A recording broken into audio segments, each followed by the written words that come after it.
seluruhnya sudah berkumpul hari ini untuk mengikuti agenda sharing kita hari ini ya. Sebelumnya silakan untuk melakukan presensi terlebih dahulu. Oke, sambil melakukan presensi, marilah kita buka hari ini dengan berdoa. Semoga semuanya kita sehat. Marilah kita berdoa menurut agama dan percaya kita masing-masing. Berdoa dipersilakan.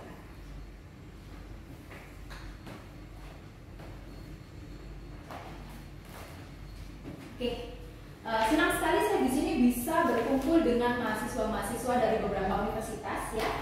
Sebelumnya perkenalkan dulu ya, di sini saya sebagai seorang brand trainer, nama saya Nilawati ya. Untuk saya tinggal di Singosari Malang ya. Di sini sudah ada kontak saya, bisa langsung di save.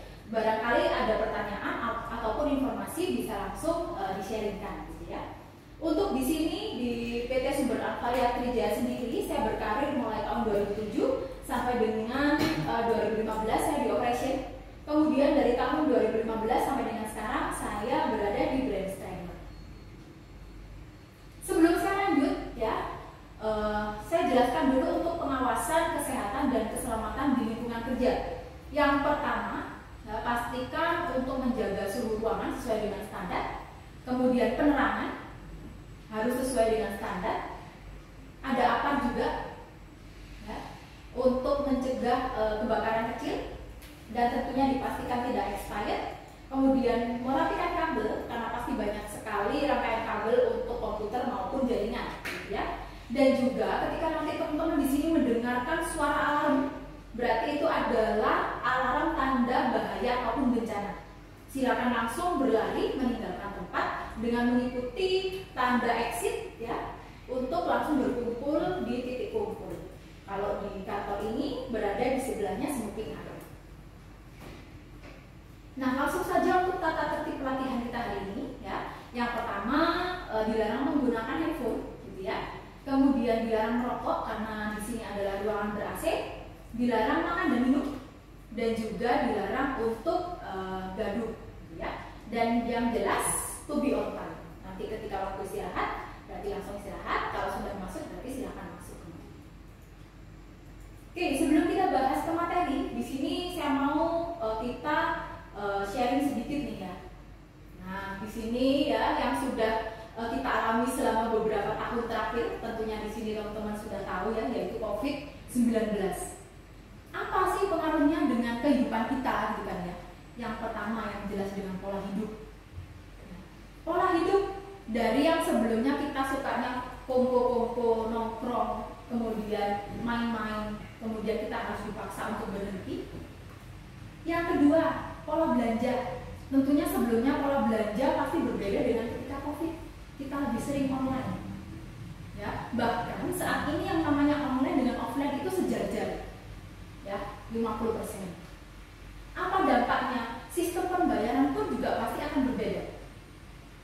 Ya, yaitu banyaknya sistem pembayaran online yang tersedia saat ini. Nah, yang pertama, pasar. Sudah ada pasar yang menggunakan pembayaran non tunai dengan kris. Ya. Kemudian ada angkutan umum di Bandung, TMB, Bandros, bisa menggunakan non tunai. Tiket wisata juga sudah banyak yang non tunai. Bahkan parkir di sini sudah mulai tahun 2021 ya, sudah harus menggunakan non tunai. Dan yang paling keren, nah ini ya, ada yang kemarin viral, pengemis di Cina menerima uang gitu ya, tapi non tunai, tinggal di scan. Bisa disimpulkan sebenarnya saat ini untuk sistem pembayaran yang sebelumnya ini lebih ke tunai gitu ya, sekarang perlahan-lahan berubah menjadi non tunai. Bagaimana dengan pengusaha, dengan perusahaan, bisnismen yang secara transaksinya rupiahnya gede? Tentunya mereka butuh transaksi yang besar pula. Kalau menggunakan ATM pasti ada batasnya. Menggunakan M-Banking juga tidak bisa. Nah, itulah yang akan kita bahas hari ini. Ya, tentunya mereka bisa menggunakan cek ataupun giro seperti yang sudah kita bahas di pertemuan sebelumnya. Nah, ini adalah judul pelatihan kita hari ini, yaitu pelatihan tata usaha, kemudian cek dan geliat giro. Ya. Nah, untuk kode unitnya sendiri ya, di sini berdasarkan judul unit menata usahakan penggunaan cek atau biliet giro. Ya. Kemudian elemennya di sini yang saya ambil adalah elemen yang kedua, melakukan penata usahaan penolakan cek atau biliet giro. Ya, bagaimana administrasi terhadap penolakan. Ya. Untuk kriteria unjuk kerjanya adalah laporan daftar hitam individual bank atau yang disebut DHIB disampaikan kepada BI sesuai dengan periode pelaporan yang ditetapkan. Kapan periodenya? Uraiannya sendiri di sini adalah dapat menjelaskan cara menyampaikan laporan daftar hitam individual bank atau DHIB kepada Bank Indonesia sesuai dengan periode pelaporan yang telah ditetapkan.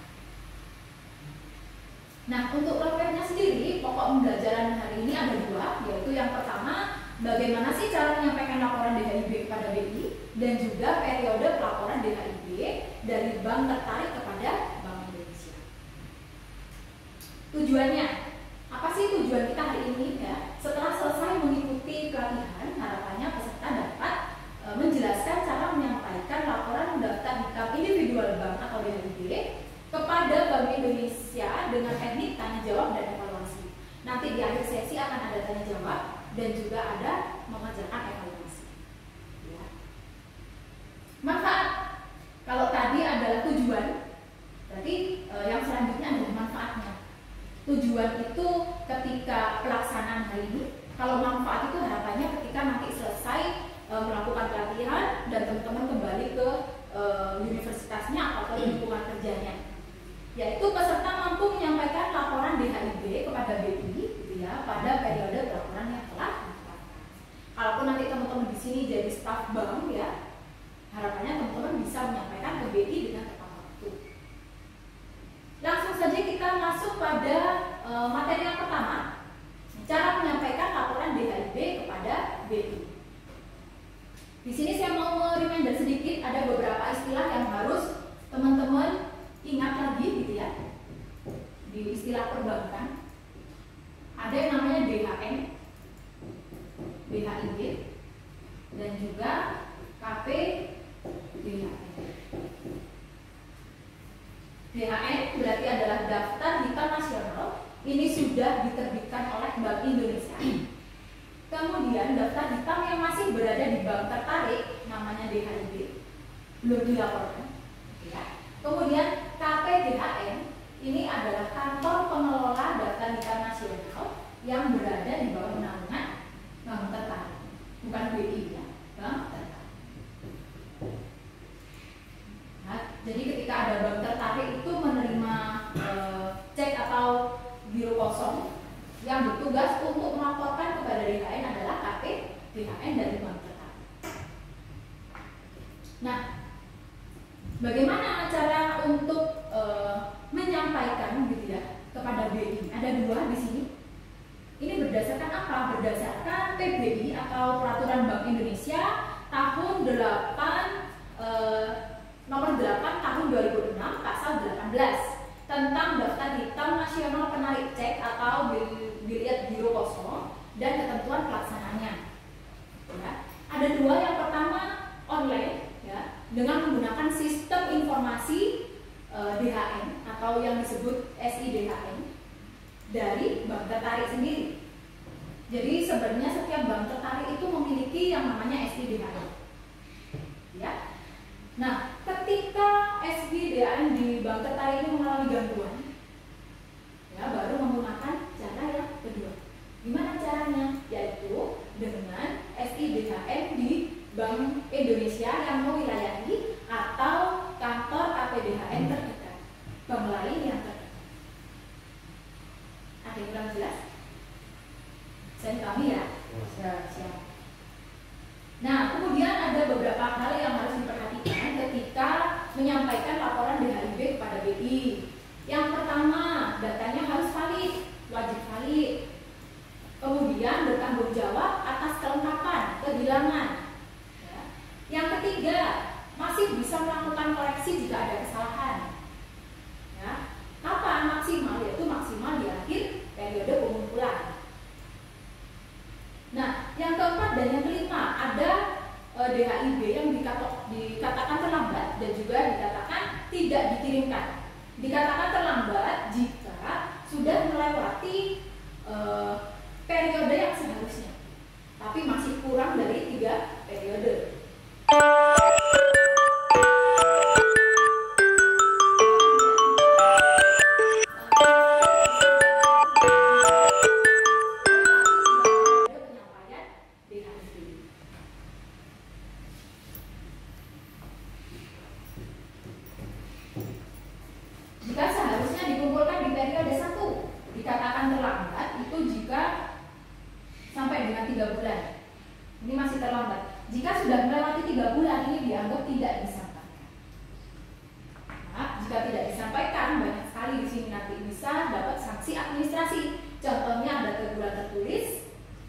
kemudian penghentian sementara ataupun seluruh kegiatan, dan juga bisa dicabut izin.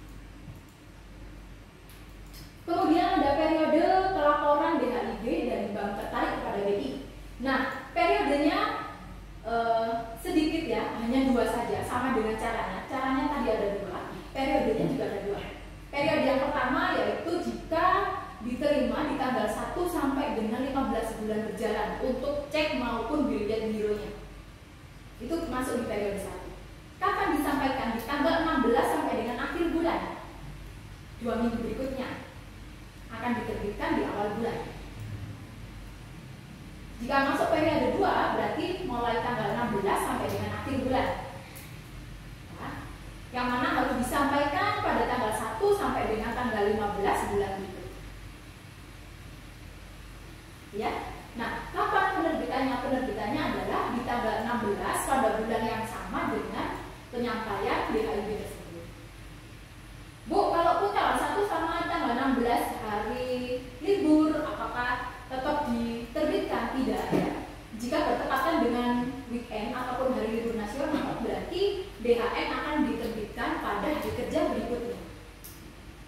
Jadi mundur ya. Nah, ini adalah ilustrasinya. Bisa dicek di sini. Dari ilustrasi ini ya bisa terlihat ada 2 fase, yaitu fase yang dilakukan di bank tertarik dan juga fase yang dilakukan di Bank Indonesia. Yang dilakukan di bank tertarik ada 2, yaitu penerimaan dan kompilasi atau penyampaian. Sedangkan yang ada di Bank Indonesia yaitu penerbitannya saja. Oke, itu adalah materi yang akan saya sharingkan hari ini. Ya, apakah ada yang ditanyakan? Belum, tidak ya. Oke, kesimpulannya ya, dari pokok bahasan di atas dapat disimpulkan bahwa peserta dapat menjelaskan cara melaporkan DHIB kepada Bank Indonesia ya, sesuai dengan periode yang telah ditetapkan. Ya, dengan teknik tanya jawab dan juga evaluasi. Oke, seperti yang saya sampaikan tadi, hari ini ya akan ada yang namanya tanya jawab. Di sini saya punya 2 pertanyaan. Ya, yang harus teman-teman jawab. Pertanyaan yang pertama kepada Mbak Jessica. Sebutkan 2 cara menyampaikan laporan DHIB kepada BI. Berdasarkan penjelasan Bu Nila, 2 cara yang disampaikan. Yang pertama adalah online melalui sistem informasi daftar internasional. Kemudian yang kedua sendiri itu adalah melalui SIDHN atau KPDHN terdekat. Oke, terus sekali. Yang kedua, Mas Okta dari Ungu ya. Iya. Luar biasa. Jelaskan 2 periode yang telah ditetapkan kepada bank tertarik untuk menyampaikan laporan DHIB kepada BI. Untuk 2 periode yang telah ditetapkan kepada bank tertarik untuk menyampaikan DHIB-nya, yang periode pertama adalah bank tertarik menerima ada dari tanggal 1 sampai 15 dan juga nanti penyampaiannya ke BI setelah tanggal 16 sampai hari berjalan, dan penerbitan DHN-nya adalah di awal bulan berikutnya. Periode kedua itu ada di tanggal 16 sampai akhir bulan. Nah, di situ nanti penyampaian ke BI-nya dari tanggal 1 sampai 15 bulan berikutnya. Dan nanti penerbitan DHN-nya itu pada tanggal 16 yang pada bulan yang sama lagi. Oke, luar biasa. Dua-duanya jawabannya sudah tepat ya. Oke, itu adalah agenda kita hari ini ya. Selanjutnya yaitu proses evaluasi bisa dikerjakan. Di sini ada 3 soal pilihan ganda dan juga 2 soal isi. Silakan dituliskan nama dan universitasnya.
menit lagi.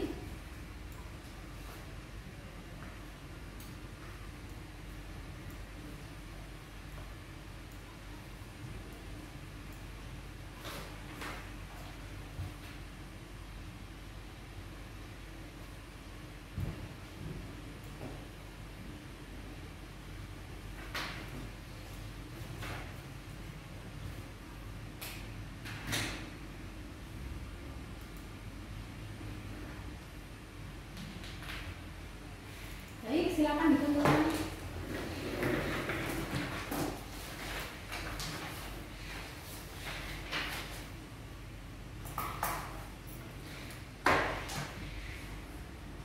Oke, nah setelah mengerjakan evaluasi hari ini, nanti teman-teman sekalian juga masih memiliki satu tugas tambahan. Ya, silakan membuat rangkuman dari berbagai sumber mengenai ketentuan dalam pembatalan, penolakan, cek, dan biliar hero. Dan ini nanti yang akan kita bahas di pertemuan berikutnya. Silakan dibuat dalam bentuk soft copy, gitu ya. Dan silakan dikirimkan ke email, ya, ke nilawati.sat.com.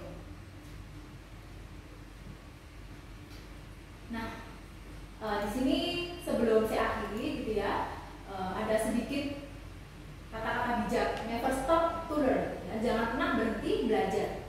Because life never stop teaching. Karena hidup tidak pernah berhenti untuk mengajari. Apapun yang kita lakukan setiap hari itu adalah proses belajar. Ya, bahkan ketika kita bernafas pun itu juga proses pembelajaran. Oke, baik, saya kira cukup untuk hari ini ya. Terima kasih sudah meluangkan waktunya. Ya. Sebelum saya akhiri, kita berdoa dulu biar kita semuanya diberi kesehatan, gitu ya. Silakan teman-teman pastikan nanti tugasnya bisa dikumpulkan dengan tepat waktu.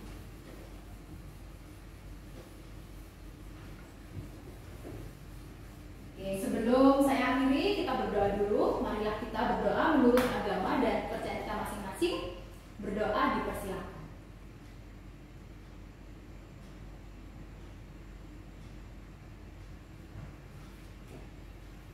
Dapat diakhiri, saya Nila Senang Melayanda. Selamat pagi. Pagi.